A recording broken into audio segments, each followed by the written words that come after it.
No spin, no bias, no censorship. I'm Dan Wootton. This is Outspoken, episode number 203. And boy, I am excited. This is a special edition of the show today where we reach the conclusion of our epic countdown of the 50 worst people in the UK today.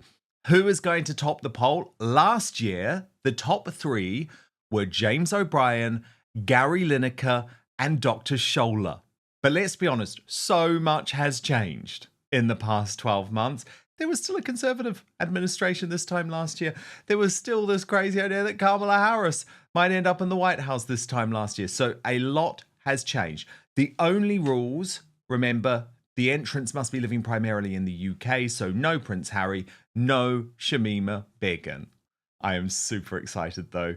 Two of my favourites to count down to the worst Britain of 2025. Andre Walker, Lowles Perry. Gosh, I have a feeling this is going to be wild. You're not going to want to miss it. While I have your attention, though, to get the latest breaking news, join our thriving Outspoken community and communicate with me directly, please sign up to my Substack, www.outspoken.live.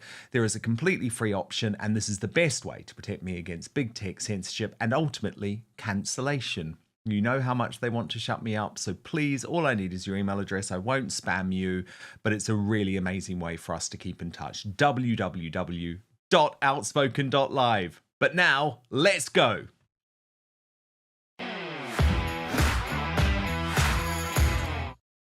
Kicking off the top 10 of the 50 worst people in the UK today, and down 7 positions from her top 3 spot last year, it's Dr. Scholer, the UK's race baiter-in-chief. No matter the subject, the doctor continues her mission of leading the now acceptable scourge of anti-white racism in the UK. And two brilliant people today, Lowles Perry of the Heartland Institute and Andre Walker, now a fellow YouTube independent media sensation. Who wants to kick off? Dr. Scholer. Lois, are you a fan? No, I'm not a fan, and I just want to start the broadcast by saying this contains coffee and not good. gin. Okay. I'm not sure I believe you, Lois, but okay. Yeah, well, that's fine. He can. He's got hollow legs. I haven't. How are you, Dan? Are you okay? Super good, actually. Right.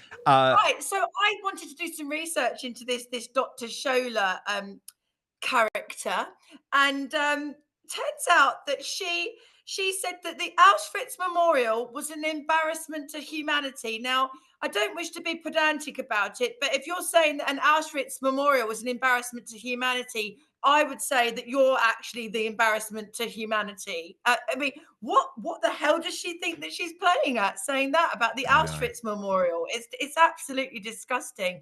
She seems to hate white people. Yeah, she's an actual disgrace, isn't she? She is. I hadn't even heard of her before. Well, Andre, she's one of these people who sort of made a mainstream media career out of this grift of being a proponent of anti-white racism. It's bizarre. Well, I've got to be honest with you, Dan. I mean, I'm with Lois here. I think it's right that she's sunk to number 10 from number 3, simply because in this list, what you've got to do is balance out two things. Number one, how nasty and racist somebody is. And look, she's a clear winner in that respect. But I think also what you've got to do is you've got to ask yourself, well, okay, how significant is she? And I think that while she wins massively on the massive racist thing, I think she loses badly on the significance thing. Yes. And I think that people don't take as much notice of her as perhaps she wants. And one of the things that I also think is right about why she's gone down from number 3 to number 10 is simply because I think people are getting sick of it. And I think what she is, and grifter is the right word, she's somebody who seeks to build a career off the controversy of being nasty. Now, the only thing that I would say to her, if I saw her face to face, is, you know, when you're talking about white people being evil, when you're talking about Israel being a poo stain on society, when you're talking about the Auschwitz Memorial being terrible, always remember there are real people who suffer as a result of that. Now, I appreciate that you're doing it just because you're somebody who just wants to get on telly, and the more extreme you are, the easier it is to get on TV. I accept all that. But I do think that what she needs to recognise is that real harm is being done. And I think just as she is saying that that she doesn't want black people discriminated against, I think she shouldn't discriminate against Jews and white people. And you know, there's almost an argument, Dan, for saying at least a genuine racist is genuine. She's just somebody who is saying all this to make a couple of quid, which I think is arguably worse, because being stupid and deluded is dangerous. Being somebody who's willing to abuse people in the knowledge you're abusing them for money is worse. Totally, it's a great. Can I just say, sorry, very quickly, can I just add to that? You know, we talk a lot about people being sick of it, but do you know who the people that are most sick of being told that they're racist and they're terrible, and that, you know, white people are have had supremacy and now they must apologize for it? It's kids. My 14-year-old daughter has you know, they're just sick of it. The whole thing. It causes problems at school with the interaction with the other students, because you know, you've got all kids actually naturally just want to get on, but if you have woke ideology pushed down your throats by people like her, which infiltrates into the schooling system, she's got a PhD, I understand, you know, but that's what gives me hope, Dan. Number one, that she's gone down on the list, as Andre said. But number two, the kids are all right. They don't like this stuff anymore. No, exactly. There is a reaction. She was pretty big, you know, the last couple of years, and there is a reaction. But someone who is up big time on the list is number 9. Up 17 places from 26 last year. It's Labour's Foreign Secretary who compared Brexiteers to Nazis, Mr. David Lammy. And proving he is a man of no morals whatsoever, Lammy now sits alongside Donald Trump in the Oval Office, a man he once despicably described as a deluded, dishonest, xenophobic narcissist and a neo-Nazi sympathising sociopath. So he is a true embarrassment for Britain on the world stage, so far out of his depth it's not even funny, Lois Perry. Yeah, was it David Lammy, or was it someone else that said that a white van man should be able to get around London using public transport? I'm pretty sure it was him. And then LBC actually, to be fair, because normally they're super woke, aren't they? Actually tried it. They actually got somebody with their tools and with their paint and equipment to try and use the underground to get to work, and they wouldn't let the guy on because he obviously had chemicals and tools with him. So he's got a history of being a complete plank, to quote somebody else. But the other thing as well, you know, I don't agree with, there's been some stuff in social media and stuff about, David Lammy should be deported. I mean, that's just crazy stuff. But he does say, he doesn't say I'm English, does he? He doesn't actually say that when he speaks about his background. No, he doesn't. He speaks, I think he describes himself as Caribbean. Andre Walker. Wasn't he born in South London? Yes, he was. Here's the danger of David Lammy. First of all, I mean, he's an incompetent moron. And by the way, racism has been David Lammy's biggest friend. Because you've got to remember, when people say, oh my God, he can't be that thick, he went to Harvard. Well, always remember, he went to Harvard at a time when they were willing to put thick people in as long as they were black. Right? And that has been something that has massively racially discriminated against Chinese students in the maths department, as an example. So the reason that he went to Harvard is because of racism, not so much against white people, but principally against Chinese people who were massively rising in number, because as you know, their mental arithmetic is phenomenal. But anyway, so he's dined out on racism. But here's the other point about David Lammy, where he's so dangerous. Because, Dan, I don't mean to be rude, but many of the you're viewers never rude, Andre, are you? Never knowingly or willingly rude. Dad, you've got to ask Andre to tell his David Lammy mastermind story. He had me crying with laughter. Go on. So you've got to now, Andre. First of all, let me tell you, there are only 2 quasis in the world, Kwarteng and Modo. Right.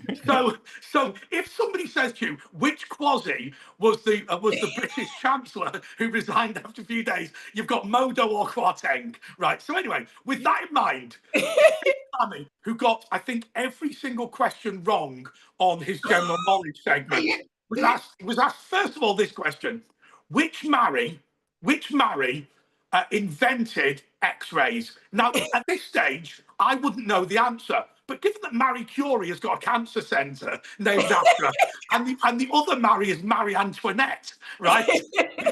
this is very much guess time, isn't it, Dad? Right?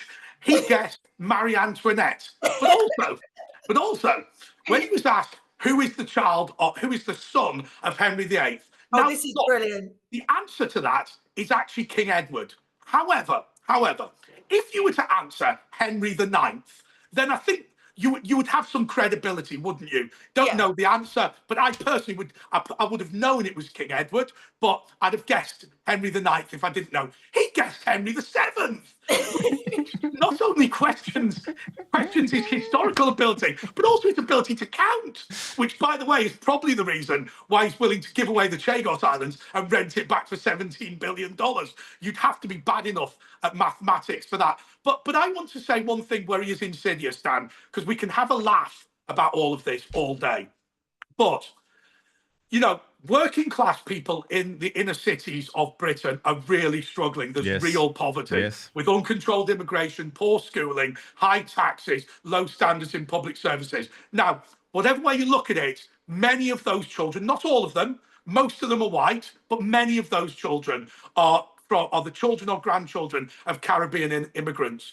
To suggest that those people, in addition to every burden they've got already, should also have to pay reparations to Jamaica for slavery is absolutely disgusting. You know, the reality is, increasingly, the education system in the Caribbean is better than in the inner cities. The level of discrimination against working class people is certainly significantly better in the Caribbean than it is in inner city London, inner city Birmingham.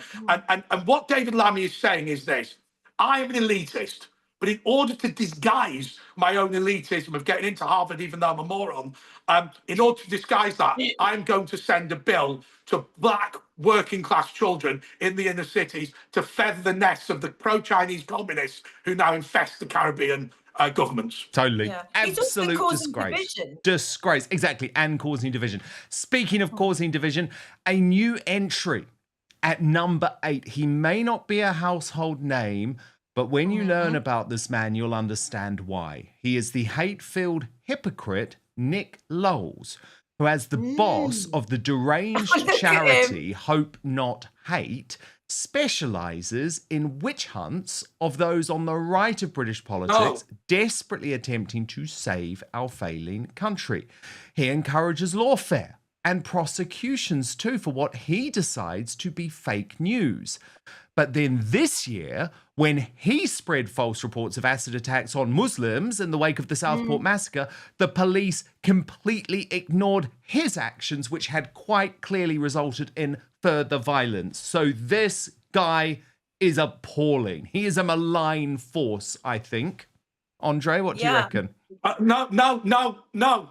Right, you've got this all wrong. You should be venerating this man. Can I tell you something about this bloke?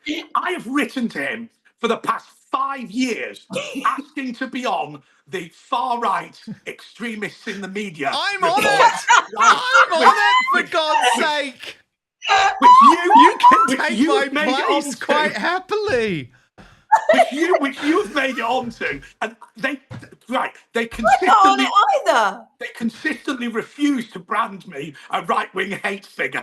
Right? Look, the reality is, I think that you can be defined by who your enemies are, and the reality is, the reason I'm devastated that I'm not in that report, which features you very heavily, Dan, is this: I want to be disliked by these people. I want these people to feel like I'm their enemy. I want to boil the blood of these people. But what I also want to do, and the reason I want to be in the Hope Not Hate discrimination report, is I want to be in it and then be completely fine. Because what this man seeks to do, and what his organisation seeks to do, he doesn't care about Andre Walker, Lois Perry or Dan Wootton. What he wants to do, he wants to bully your ordinary plumber. He wants to bully your ordinary shop worker. He wants to bully your ordinary NHS nurse. And he thinks that by bullying us, it will send the message out to other people who have ordinary jobs that they can't speak the truth. What we need to do is to say, stick me in your report. And you know what I'm going to do? I'm going to paper the walls of my bathroom with it, shove it.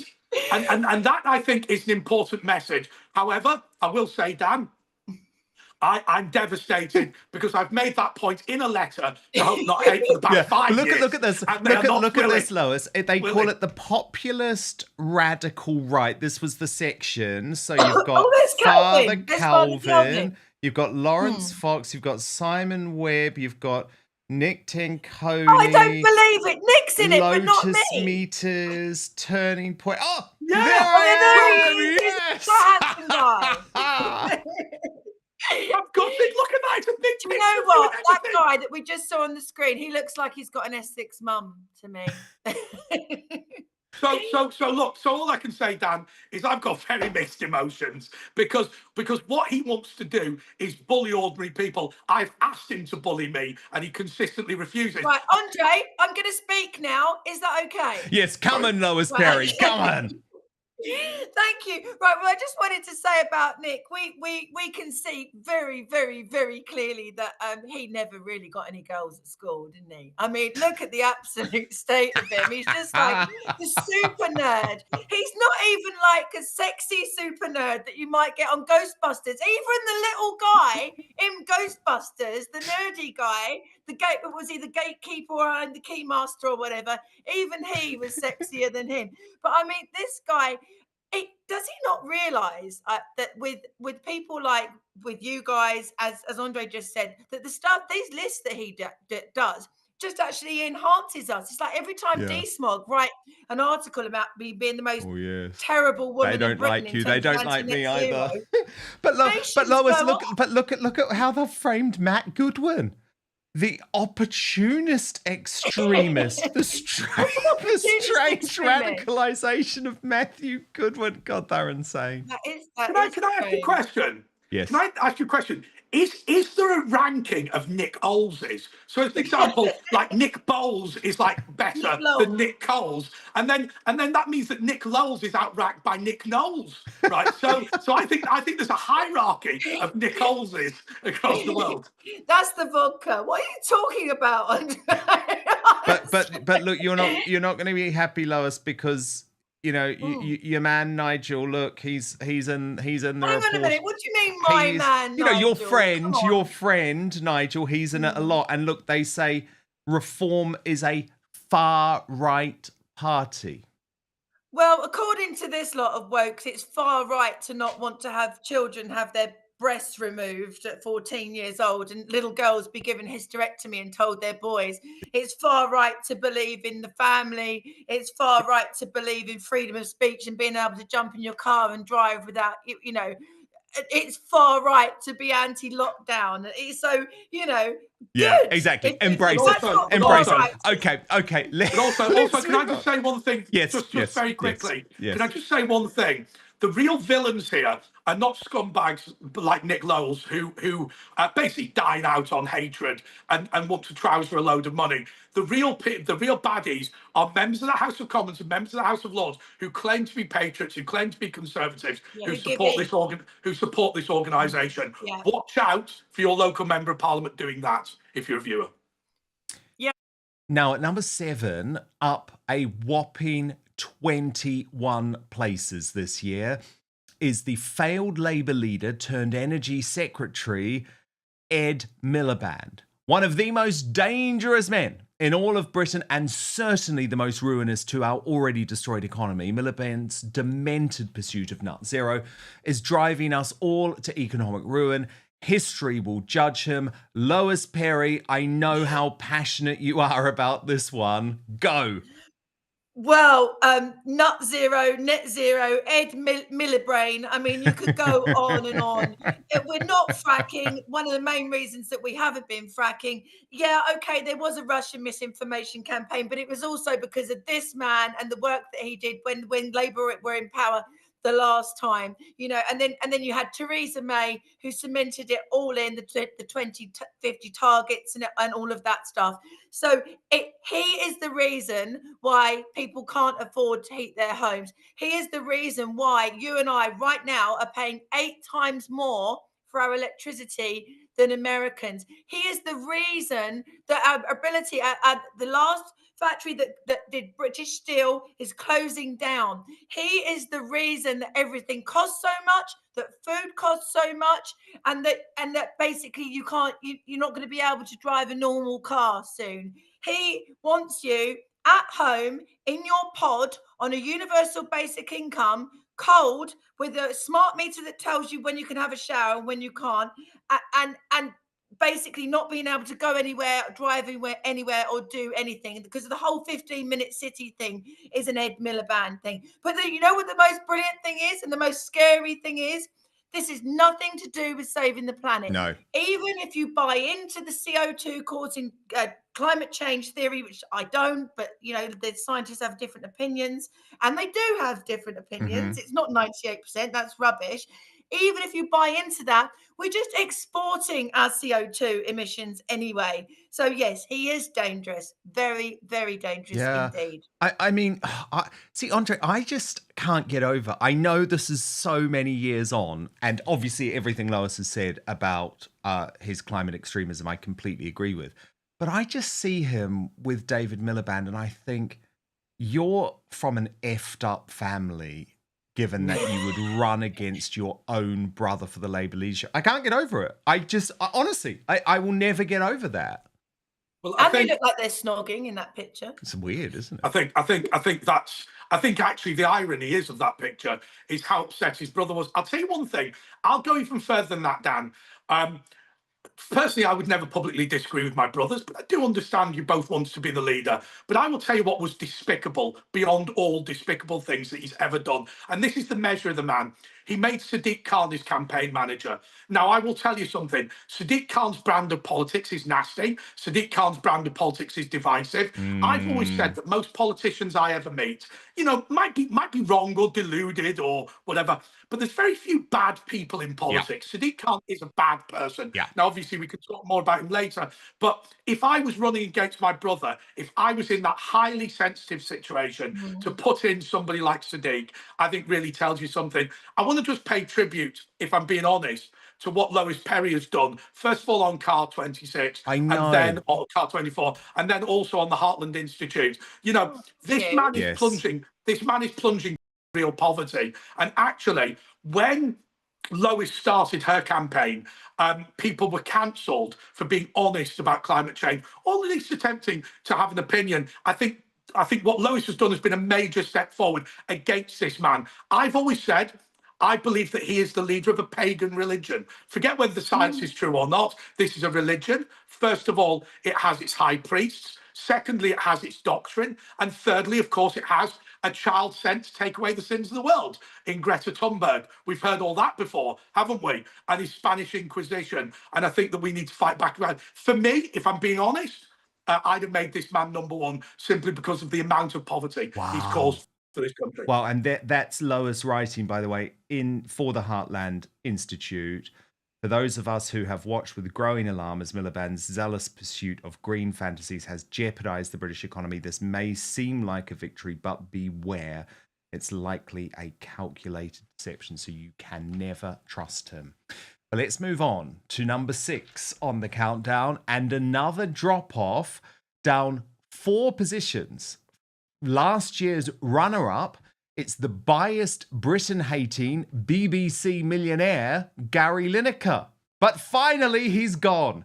Within weeks, Lineker will be out at the British Bashing Corporation, but it's too late, isn't it? Because his constant political posturing, ignoring all demands from the impotent Director General Tim Davie, exposed the Beeb for the left-wing propaganda outfit that it is. And Andre Walker, wasn't that the despicable thing here? Gary Lineker might be gone, but actually the BBC's reputation has gone with it. Although actually I fully support that because, as you know, I wanted to fund it and shut down. I'll just make a really simple comment about this. I remember when Gary Lineker tweeted all about Brexit and he was having a go at everybody and whatever. I said the end result of this will be the chairman of the BBC will resign in disgrace. And people said, what are you talking about? And he said, how can you connect Gary Lineker's poor behaviour with the chairman of the BBC resigning? I said, I can't. I said, but the chairman of the BBC is a Conservative nominee and known to be a Conservative who was put in there by Boris. I said, I guarantee you that somehow, via some mechanism, by some process that I don't understand and cannot explain to you, Lineker will be exonerated and the chairman of the BBC will resign. And that is precisely what happened. You know, look, Lineker actually, I think you're wrong here. Lineker is somebody that's done us a big favour because he has exposed the bias of the BBC. Because what's happened is we have put a figurative but not literal gun to the head of the BBC and said, you make a decision between your pretend principles and your real principles, your pretend principles on impartiality and your real principles on socialism, pro-Europeanism and disdain and hatred of the working class. And when we put that figurative gun to their head, they had to concede that their real principles were more important than their fake stated principles. And Lineker has exposed that. And so, look, I think he's a scumbag, but he's a scumbag who has been useful to our cause. Yeah, I guess you could also put in the same category there, Lois, you could put him alongside Emily Maitlis, John Sopel, Lewis Goodall. Actually, it's once these people leave the BBC that we actually see where they really stood and what they really think and the damage they really did. Well, I mean, absolutely. But I think that specifically something that I'd like to talk about with Gary Lineker was his despicable behaviour after the 7th of October attacks in Israel. I mean, he actually referred, I think there was an interview, a radio interview, and they talked to him about the situation in Israel. And they said, but what about the hostages? And he went, oh, the hostages thing. Or something like that. Yes. It was so dismissive. the hostages thing. It was something like that. The wording might not be totally correct, but the sentiment is correct. And he is the anti-Semitism at the BBC is extraordinary anyway. But when you've got an organisation that allows some of their highest paid personalities to basically dismiss, you know, the massacre of all those people, bless them, a lot of the people were actually peace-loving, woke. They were woke. A lot of them worked with Palestinians. You know, they were in the kibbutzes. They were easy targets. But he dismissed that. You know, that thing, those babies being killed, that thing. So what? And if the BBC allow their big stars to talk like that, then, you know, no wonder there's marches. There were marches and still are marches where there's been anti-Semitic posters and cards and things being held up. Because if the BBC are endorsing it, then it must be okay. And, you know, there's a report actually called the Baden Report, which was done 20 years ago, which is an independent report into anti-Semitism in the BBC. And it has never been released. They've never released the results of the report. And I think that we know what was in it. And I would argue it's 10 times worse now. But I'm pleased for Gary Lineker's going, if only just for that one dismissive comment on of the massacre and the hostages that were taken on that day in Israel. Yeah, well, and I just think, actually, you've reminded me, Lois, and I'd love to share her words, actually, of Maureen Lipman, you know, who's pretty well regarded as a bit of a national treasure. And listen to what she said outside the BBC the other day. The highest paid employee, Gary Lineker, speaks out regularly for the anti-Zionists. It is the anti-Zionist activist Miriam Margolyes who has a permanent seat to be flatulent on BBC chat shows. And it was Jeremy Bowen who misreported the bombing of a hospital in Gaza and refused to apologise when it became clear the bomb was from Gaza. And Can I make a point? Can I make a point, Dan? Which I think, first of all, I thought Miriam Margolyes was grot bags, right? I didn't realise. But anyway. We're all showing our age that we all know who he's talking about. However, it's funny. The bloke from New Zealand's looking bemused. But anyway, but let me tell you something. I've worked in a war zone in Ukraine and sending aid out, and I think we successfully prevented that genocide. I'm not going to be crass and I'm not going to be insensitive, but anybody who has seen the results of a missile attack can tell you that your ability to know how many people were killed or injured within 20 minutes of it landing, it's not possible. Now, you know, at the end of the day, Dan, I'm not going to explain why it's not possible, but your viewers will know what I'm talking about, right?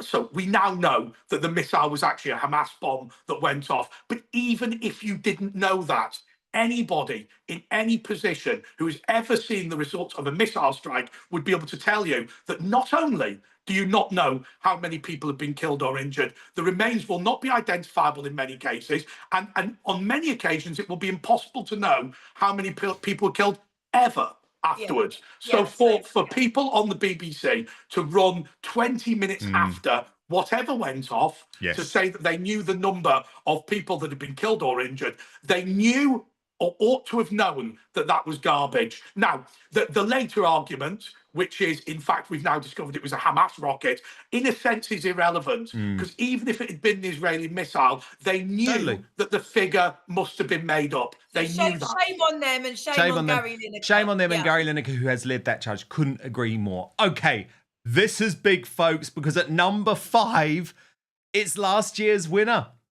And I know this will disappoint some of you, but down 4 positions is James O'Brien, LBC's hard left crank. And he's down because it's been a hard year for O'Brien, who looks decades older, is clearly struggling through hate-filled 3-hour daily broadcasts while he defends the indefensible of the new Labour administration while continuing to try and humiliate his causes who supported Brexit are intending to vote for Reform UK. But this year, I think it's bigger than that. O'Brien started to lose his grip on the narrative, with callers owning him live on air, and even the woke left turning against him for his stringent criticism of his former ally Sangeeta Miska.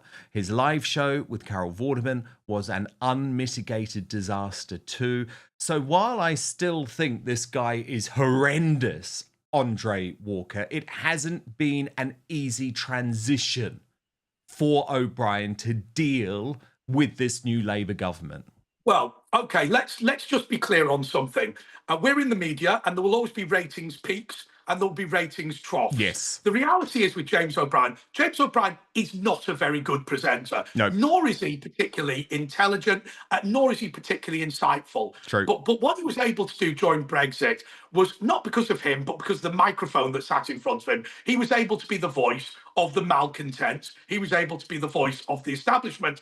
And look, his ratings went up as a result. The big problem that he's had subsequently, and I think you've alluded to it rather than saying it specifically, he has sought to continue to be relevant. Now, if he was a good presenter, if he was skilled, if he was intelligent, he'd do what you do, Dan, or what I do, what Lois does, which is move on to a new topic and talk about that. Actually, he's not able to do that because he doesn't have the intellectual capability to do it. And so now what he's doing is flailing his arms round in order to attempt to remain relevant. And I think that it's just a classic example of where circumstances over-promoted somebody.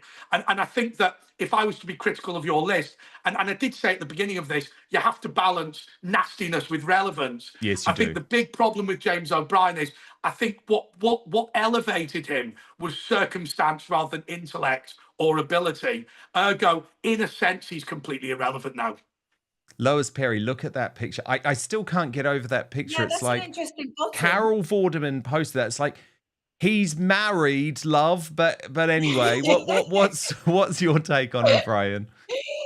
Well, he certainly doesn't have hollow legs, does he? Have you looked at the state of him? Honestly, he's actually completely bright red now when he's presenting, and he gets so angry, so unappealing. But the interesting thing that I got from what you said, Dan, is he's always been unappealing, and he's always been, horrific in terms of how he attacks people, but he has had the ability until quite recently to dismantle people, and actually people quite often who didn't deserve to be dismantled. And he's lost that. You're right. He is being owned by people calling in, ordinary people calling in. And as Andre pointed out, he's missed the mood. He's not evolving his argument. If he was clever, he would be able to evolve his argument and try and bring them down or whatever, or try and own it, as you said. But he doesn't have the ability to move forward. He has to be on the winning side because his ability is not that good. But I mean, I've heard some terrible things that he said to like just ordinary working class normal people who are concerned about genuine normal things.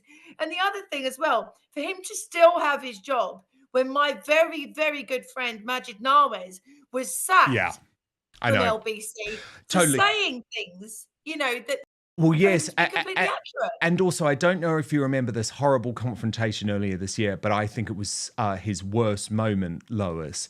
It was when Nigel Farage was in the studio being interviewed by Nick Ferrari on The Breakfast Show, and he made it. The bit in the middle he did. Yeah, because he made it abundantly clear. He actually said on the record the things James O'Brien have said on air, lying about me causing the so-called riots after the Southport massacre, have put my security at risk to such an extent that I now have security with me. And James O'Brien had a moment there where he could have listened to Farage and said something just to Something cool human. things out, just something to show he was a human. Exactly. Yeah. Do you know what he did? He repeated in his little tease with Farage still sitting in the studio. Awful. He repeated those false claims, and they were false claims that Farage had in any way sparked the so-called riots after the Southport massacre. Do you remember, Lois? He called them the Farage riots. And I just thought, you're a disgusting man, because you've just heard about the impact that this has had on Farage as a human. And not only did he not care, he wanted to make it worse. He actively, Lois, wants to put Nigel under threat. I genuinely believe that. No, I genuinely believe it as well. And to the extent that Nigel's now he has, same not the same level of security, but a very high level of security under Keir Starmer, just under Keir Starmer, if not more. And James O'Brien has a lot to do with that. That's right. He wanted to put Nigel at risk. That's correct. But by the way, can I make another point to you, which Please. is really important? The viewers of this show are taxpayers.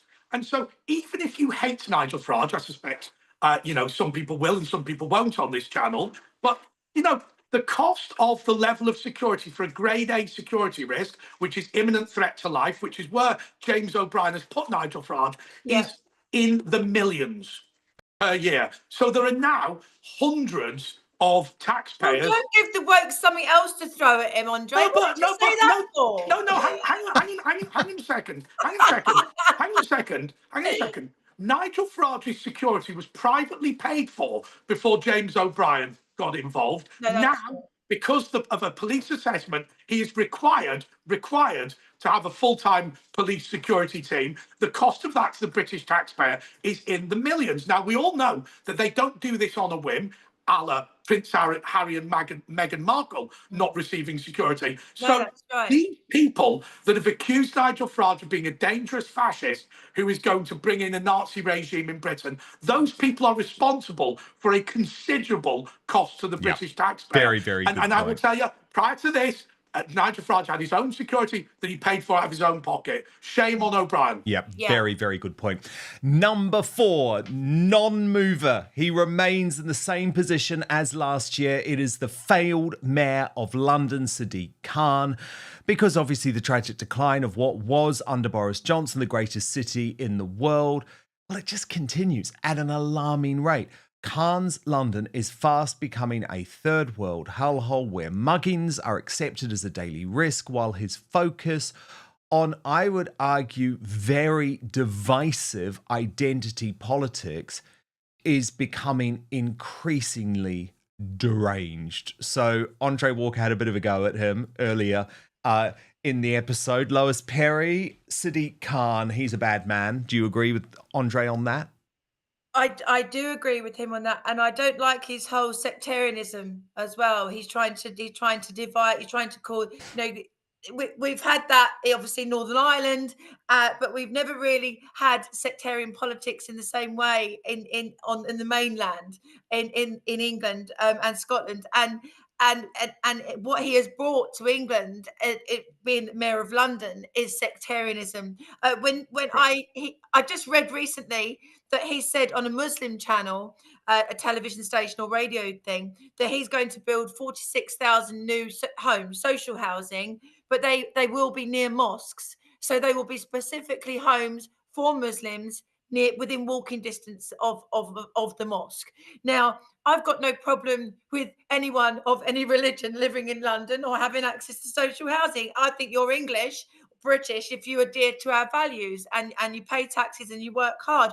But this just seems to me he's deliberately trying to cause division, because for most working class white people in this country who have been on a list for 10 years or 5 years or wouldn't even bother putting their name down on a social housing list, to have the mayor of the capital city saying, I'm building 46,000 new homes, but they're going to be near mosques only for Muslims, it's divisive. It's deliberately divisive. I think he's terrible, absolutely terrible. Andre, what else do you want to have to say about Sadiq Khan? Just an incredibly simple thing which people have forgotten.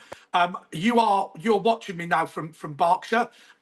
What Sadiq Khan has also done, which is not often talked about, is that he has sought to expand the Mayor of London's political power, specifically over transport, beyond London itself. So as an example, Windsor Castle has a major operation by the Metropolitan Police. That's always existed. But also this new Elizabeth line, under the control of Sadiq Khan, reaches significantly into Berkshire. Sadiq Khan has asked for additional powers over rail routes and transport networks, the taxes for which are paid by people in the home counties, but the recipients of those taxes, the recipients of those fares, is Sadiq Khan. We've just had in our area the travel card, which many people will be aware of, removed. That means that there used to be a discounted rate for people in places like Slough, for people in places like Reading to get into London. That's been removed. And so we are paying higher fares at the behest of Sadiq Khan, and we have no democratic way of getting rid of him.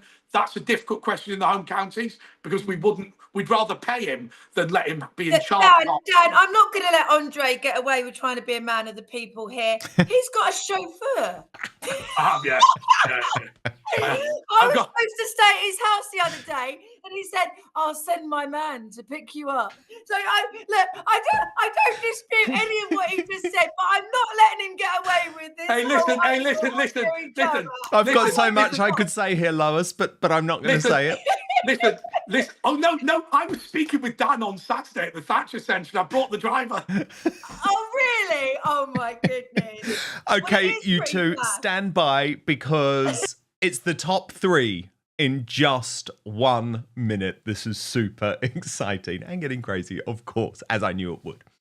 But first, people like Andrew Hubenham, Jack Patrick, and even Joe Rogan have talked about a compound called epicatechin found in dark chocolate and green tea. It's shown to improve blood flow, delivering more oxygen to muscles and the brain. Now, studies show that it reduces stress and fatigue while improving mood and enhancing muscle growth, strength, and recovery. One study found it boosted muscle growth factors by nearly 50% in just a week. But don't reach for the chocolate bars, okay? Because processing destroys these compounds, and you'd need an impossible amount to get results. That's why Verso, my favourites, have created Morning Being, a rich, chocolatey morning brew packed with epicatechin, cocoa, polyphenols, antioxidants, and electrolytes to fuel energy, performance, focus, and longevity. Unlike coffee or other coffee alternatives, it supports muscle recovery, cardiovascular health, and cognitive function, all without caffeine crashes. Cocoa powders, drinks, and products are commonly contaminated with high levels of toxic heavy metals, but Verso conducts third-party testing on every batch to ensure they have pure, high-quality cocoa, prioritizing safety and high flavanol, which is antioxidant and nutrient content. Now, I started taking Morning Bean to replace my, I'm so embarrassed to say this, morning Diet Coke, but I know for some of you it will be like coffee. And actually, I feel more focused and energized. I also like how I get my daily dose of superfoods from it. So if you're looking to improve your health with something that's actually backed by research, click on the link below or head on over to buy.ver.so and use the code Outspoken to get 15% off your first order. So that's buy.ver.so and use the code Outspoken for 15% off. But now, back to the show. And we're into the top 3 of the 50 worst people in the UK today. And this guy rises 10 positions up our chart from number 13 last year. It's Alastair Campbell, the Iraq War liar turned MSM political pundit. And with Labour back in power, it's absurd to see Campbell once again treated as a ubiquitous MSM fixture. But tens of millions, like me, will never be lectured by a man who took our country into a legal war thanks to a sexed-up dossier. Blair's bully boy is a disgraceful reminder of all that is wrong with both Labour and the legacy media. It's shocking to me, Lois Perry, that his influence grows. Yeah, and he's a lech, because I was at a party. Really? I was at a party. How old was I? I was pretty young. Yeah, and he was sort of like, oh, you know, you've got the right politics, and sort of like drooling all over me. I mean, I was, what, 20? So anyway, look, it's not, you know, it's not a big deal, but I just wanted to know he's a bit of a lech as well. He loved it. But more importantly than him being a bit of a lech is the fact that him and his little mate, who you just know that he just bullies, just bullies all the time. Oh, Rory Stewart. Rory Stewart, yeah. Interviewed on their show the butcher of Syria, the guy that's killing all the Christians, Al Jaloni. I mean, why would you have him on your? Why would you interview him? I mean, Well, we know what Alastair Campbell is and what he's like, but so Nigel Farage is a demon, but Al Jaloni is a terrific guy. I know. Yeah, I don't really figure that one. I know, and Andre Walker. What is so astonishing to me, and I guess the reason that he's risen up the charts this year is because despite being wrong on everything, he continues to wield this influence over both the legacy media and this Labour Party. It's insane to me. Because as I've always said, Dan, and I want to say this to people who've got children and grandchildren, if you are a left-wing commentator, you can expect to make 10 times as much as a right-wing commentator will make. There's no doubt about it. If you're Owen Jones, you don't understand, you're not gay, right? You're not Hartley Brewer.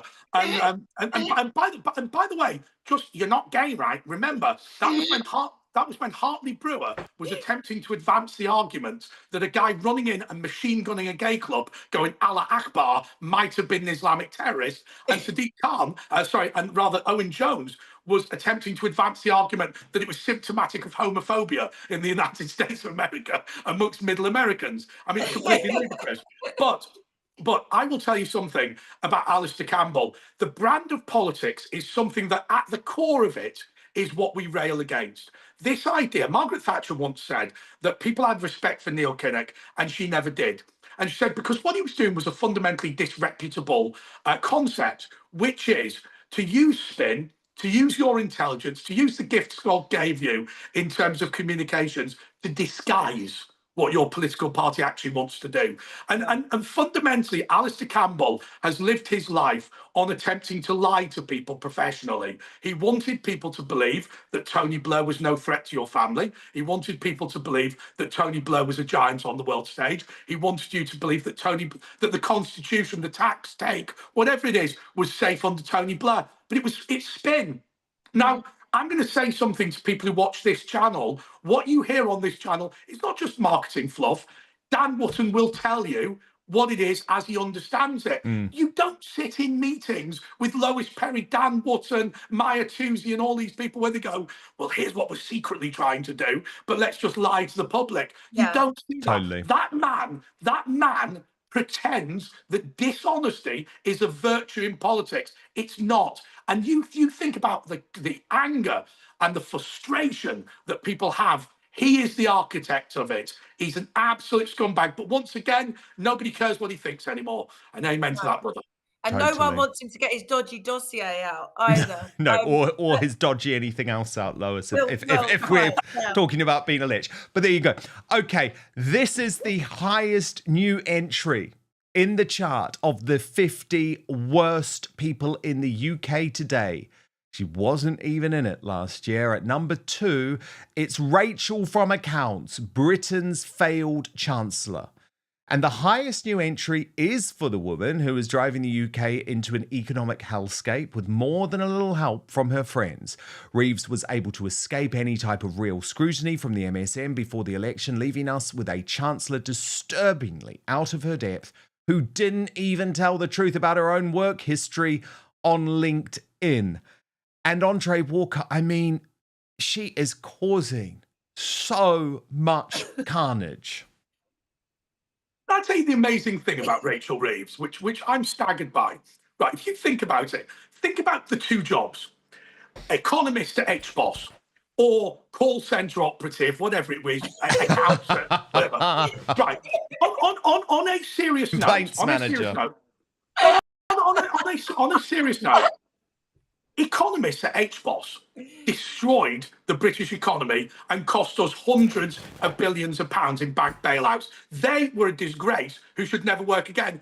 To be fair, the people in the call centre did a good job, right? So if it was me and I was Rachel Reeves, I would stand up and go, when I worked for HBOS, I was not one of the people that damaged the economy. I was not one of the people that was responsible for the economic policy. I was not one of the people that made all of those financial missteps. I was not one of them. And then I'd say, actually, I was a fairly junior official working in a role. I'm very proud of what I did, but ultimately, I wasn't a strategic manager of the business. Now, what is deluded about this woman more than anything else is what she actually did was probably a good job in a junior role. What she pretended she did was be part of the team that was responsible for destroying the British economy. And her mates are sat there going, oh, wouldn't it be marvellous? Can I tell you what something? I would rather have hepatitis than have HBOS economist on my CV. and yet she was so proud of it. Lois Perry, she was so proud of her lie. Oh, do you know what though? In a way, we're buying into Alastair Campbell like spin. Because do you 2 guys honestly believe that Rachel from Accounts is making any of these economic decisions? Right. You know, no. She's been put in place. She looks like, what do they say? Caught in the headlights. Geraldine. She looks like Geraldine from the Pop Factory, Peter Kay. Yeah, absolutely. She's got a bit of a Tim Burton-esque type look on occasion, a bit scary, but without the sort of, the sexiness. But she's not making these decisions, Dan. She look as a rabbit caught in the headlights. When she's doing these interviews, she's looking more and more deranged. She's looking more and more upset. I mean, if you were a genuine Labour politician, I don't mean these new ones, but I mean the old-fashioned ones. The ones that were supposed to represent working people, which I think maybe in her heart she might still be. Imagine if the first thing you're told to do by your globalist masters is to Keir, your globalist master who works for the globalist masters, is to cut old people's winter fuel allowance. I mean, they say, okay, 60-70% of pensioners vote either Tory or Reform now, but you know what? Everyone else has quite possibly has a grandparent. So her first thing she was instructed to do is something that was so un-Labour, traditional working class Labour. It was unbelievable. But they'll get rid of her, they'll blame her for something, and then they'll just put somebody else in who'll do the same stuff. But the thing that really annoys me is she actually, or whoever's telling her what to do, had an opportunity in that emergency budget recently to reverse the national insurance hike for employers that they could see in real time had resulted in huge numbers, funnily enough, of middle-aged, my age, and older women who worked in places like Sainsbury's cafes, for example, who are closing all of their cafes. And the reason why working class, slightly older women worked in those jobs is because they could still pick up grandchildren or kids from school or whatever. So she had an opportunity to reverse that national insurance hike, and she didn't. And to be a Labour chancellor cutting benefits for disabled people and cutting winter fuel, almost, I don't, almost feel sorry for little Rachel. Almost, exactly. But we don't, because she's destroying us. Okay, we're here. This is super exciting. The worst. It's not hard to guess, though, is it? Come on.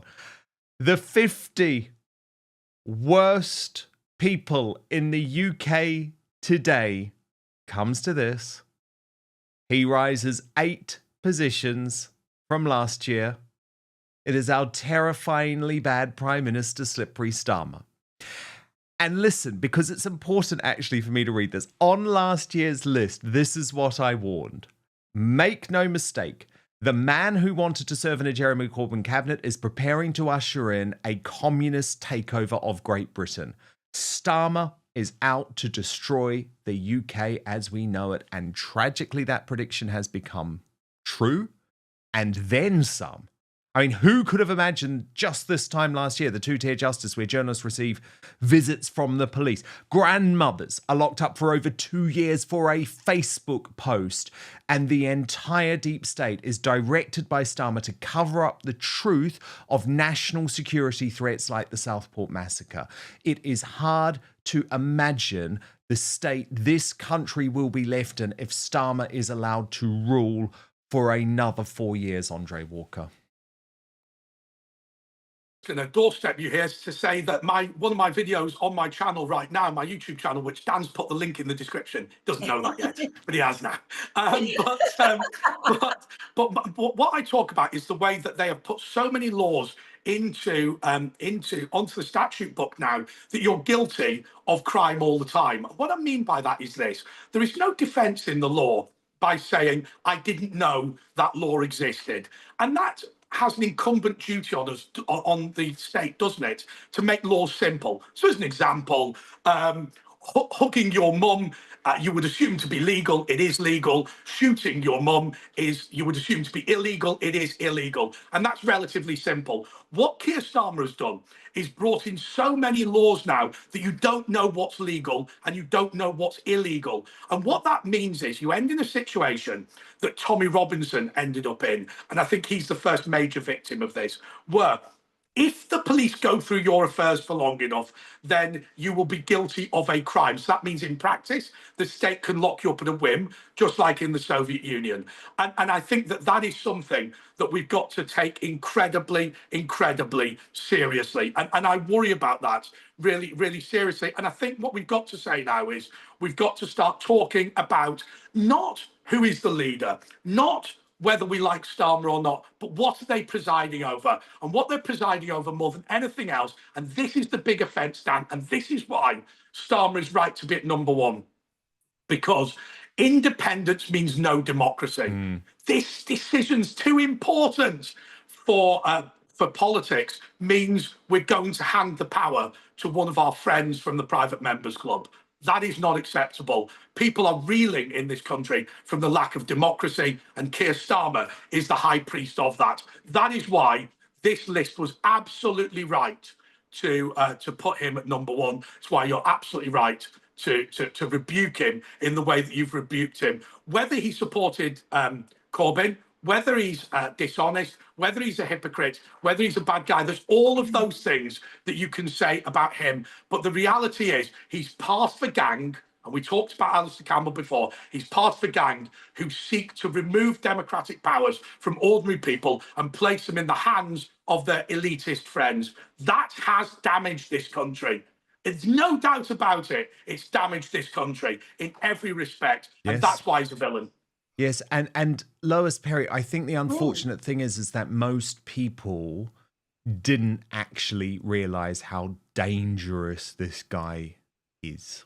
Well, I totally agree with you. I've got 2 points to make. One is sinister, and the other one, it won't surprise you to know, is a little bit naughty. But the first point that I'm going to make, about Keir Starmer, on the day that they ousted Boris Johnson, a certain Mr. Gates flew into London. Yes. Flew into London City Airport, and he went and had a meeting. And he didn't have a meeting with who he thought might replace Boris Johnson, because maybe that was already sorted. Who knows? The person that he had a meeting with was Keir Starmer. And that was on the day that Boris was ousted. And I did an interview that day on Mark Stein's show on, I'm going to call it The Other Place. Yes, we I'm love not going Mark to name it. Stein. We love Mark Stein. Yeah, I'm on his I was cruise on his show right and I now. did this thing. It was about net zero, but I basically, it ended up being massive, like 1 million views or something. But I did a thing where basically I said democracy is dead. There has been a political coup in this country. There's sleeper agents in place, and democracy is dead. And we, you know, we have just seen a coup. I didn't know at that point about Bill Gates having flown in and met Keir Starmer, but if I had, the problem is at that point I would have looked like a mad conspiracy theorist. Now everyone knows that the conspiracy theories are actually, you know, are actually true. But he's already said where he gets his instructions from. You know, wasn't it a day or two before the farmers' inheritance tax thing was announced? We had, and also the chemical being added to the for the cows' feed, for the milk and everything else. We had Gates in with Keir, and there was all photographs. I mean, it just shows how out of touch he is with ordinary people. Ordinary people hate Bill Gates. And the other thing I'll say, and this is the slightly naughty thing, right? Oh, I'm excited. If a man buys me clothes, right, I've shared more than a cup of tea with him, right? So, okay. so you're talking about the whole Lord true. Ali, all of the money, Yeah. and there's all of the questions about the true shape of Starmer's family, which the mainstream media have stayed away from. Yeah, there's all of that. Can I just say to you, so I'm not going to make allegations that I can't back up because it's unfair. And, you know, you've worked in the media, I've worked in the media in terms of newspapers, and it's pretty unpleasant. I was just talking about me. But look, Keir Starmer goes to the Inns of Court and makes a regular joke from when he's 20. I don't know how many children I've got. It's somewhere between 0 and 1,000. I mean, that's a joke about being promiscuous. Now, I didn't make that joke. Keir Starmer made that joke. And when people say, oh, you know, he's living in Lord Ali's flat during lockdown, one would assume that given he's unable to list the total number of children he's got and he's making crass jokes about being promiscuous, that part of the reason why he has to buy all these clothes for the missus is to placate her when she's extremely unhappy. And I would make the point that this is a man who's risen without trace. In terms of Keir Starmer, he hasn't been subject to the scrutiny. I mean, you were complaining earlier about Rachel Reeves not having scrutiny. I mean, Keir Starmer has had virtually none whatsoever. And don't forget the Jimmy Savile stuff. Sorry to interrupt, Andre, but you know the whole CPS stuff, Jimmy Savile, the rape gangs, that was all under his watch, wasn't it? Completely right. You know, he's failed at a series of professional challenges. And personally, I think somebody who makes jokes about being promiscuous to that extent is somebody that, you know, I don't trust in public office. Now, okay, they can earn my trust by doing other things, but I do think that we have to be worried about this man. But once again, I'm sorry I'll end this kind of almost where I started with these people. He's a liar who seeks to use his power, to use his spin, to use his media operation to disguise he's a liar. Yeah. You're so right. Yeah. That is the perfect point to end it. But just before we go, I've got to talk about both of your brilliant projects. Of course, Lois Perry with the Heartland Institute, which I think is an absolutely brilliant organisation. You can follow it at Heartland UK EU. It is the new free market public policy think tank, isn't it, Lois, which has come from America. We had the launch the other day. Anyone was there. It was absolutely brilliant. Oh, thank you so much. Well, the fact that you were there, you know, I was like so far down the list, but no, I loved it. And it's a brilliant thing. And of course, what it's trying to bring is a bit of that, I guess, common sense from the US about these. Well, it's almost issues. Job done, at least temporarily in the US. So totally. they've chosen a loud Essex girl to try and do it for the UK and Europe. So I'll do my best. And Andre, I am obsessed with your YouTube channel. You know, I think it's absolutely brilliant. It's the future of the media, and I just recommend everyone subscribe. Well, Dan, can I pull you up there? Winston Churchill once said after the defeat at Dunkirk that what we need to do is fall back, and we need to wait for the new world to come and save the old. I want to say to you, Dan, you and I didn't know each other really until you started working at Talk, and we only knew each other casually then. I think what you've done with this channel has been absolutely phenomenal, and it's great to see that family of Anglosphere people coming together with Donald Trump, with people from New Zealand, with the United Kingdom, all coming together. So thank you so much for your friendship. I'll tell you what we're going to do. We're going to take you not only for a pint in Southend, but I'm going to take you to some of the working men's clubs of Northern England. Not your natural. Oh my God, Dan Wootton in a working man's club. I love it, Lois. I'm a man of the people. I promise. I can't think of anything worse than being at one of those like Soho House or the places that I used to have to go for my work. You'll be taken there by chauffeur, so you'll be. As long as Andre's chauffeur can take me. I'll tell you one thing, Dan. I think that you've been an entertainment correspondent, you've done lots of royal stuff, you've done whatever. I mean, Prince Harry comprehensively slags you off in spur, which is no bad thing. But I think we're glad to have you. And I think as somebody who's come to the United Kingdom, it's worth pointing out that people from Essex, people from Lancashire, the people that want to rebuild this country appreciate our friends from New Zealand and particularly you. Thank you. And my mum, Essex born.